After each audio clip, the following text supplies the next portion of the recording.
41 years ago. We purposely built it on the mountain right next to this area in order not to ruin any of the artifacts that were going to be found over here. Não, Okay. mas nós vamos entrar primeiro, ué. Nós chegamos primeiro.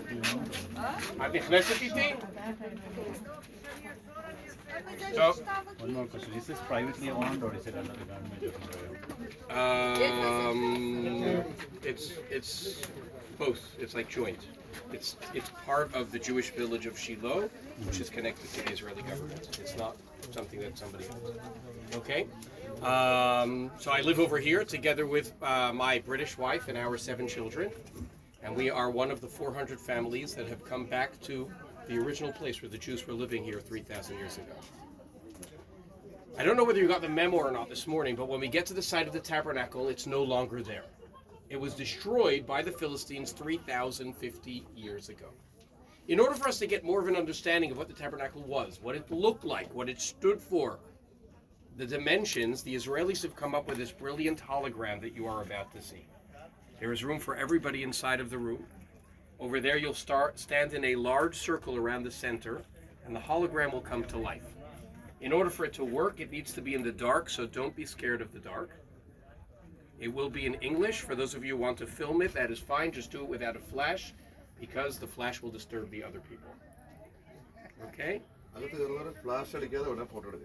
How many minutes?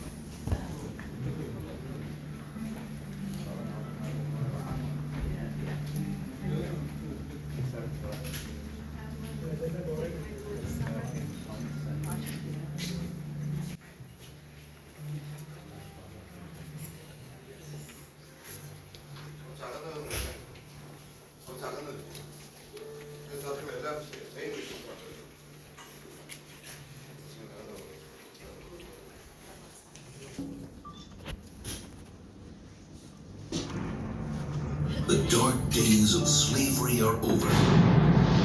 We've left Egypt.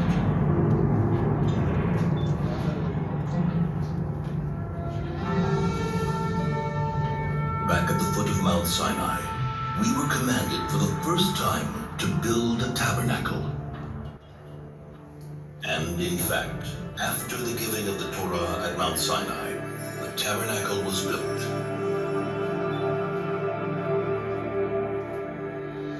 The tabernacle is a portable, temporary temple. But for 39 years, it accompanied us in our wanderings through the desert, taken apart and reassembled again and again. After entering the Holy Land, Joshua established the tabernacle in Shiloh. The Shiloh tabernacle is built of a stone foundation and wooden beams, and covered by layers of fabric. A combination symbolizing the transition from a temporary tabernacle to a more permanent one. Shiloh is to be the dwelling place of the Shekhinah, the divine presence, the holiest site for the Jewish people for 369 years. The tabernacle was comprised of 2 main parts, the courtyard and the tabernacle tent. The tabernacle courtyard was rectangular, 100 cubits in length by 50 cubits in width, about 50 meters by 25 meters. In the heart of the courtyard stood the altar, made of wood overlaid with copper. On it burned the eternal fire, on which sacrifices, meal offerings, and wine offerings were made every single day. Since it is forbidden to ascend the altar by stairs, the Kohanim, the priests, ascended by a ramp. Before the Kohanim begin the tabernacle service, they would purify their hands and feet in the copper laving basin which stood between the altar and the tabernacle tent. It is said that when the contributions for the tabernacle were collected in the desert, all the women donated their copper mirrors from which the laving basin was made. First thing in the morning, the Kohanim entered the tabernacle tent, the sanctuary, for the day's service. Twice a day, they burned incense on the gold-plated incense altar. A blend of 11 special spices, which were placed on the coals, and whose wonderful perfume wafted far into the distance.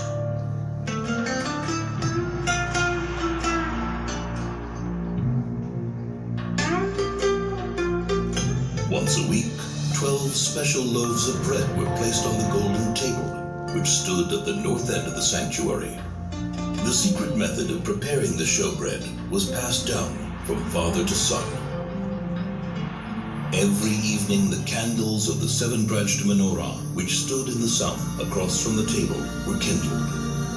The menorah was made of a single piece of solid gold and ornamented with flower-like cups, buds, and blossoms. At the tip of every branch was a receptacle into which pure olive oil was poured. Ever since, the menorah has been one of the symbols of the Jewish nation.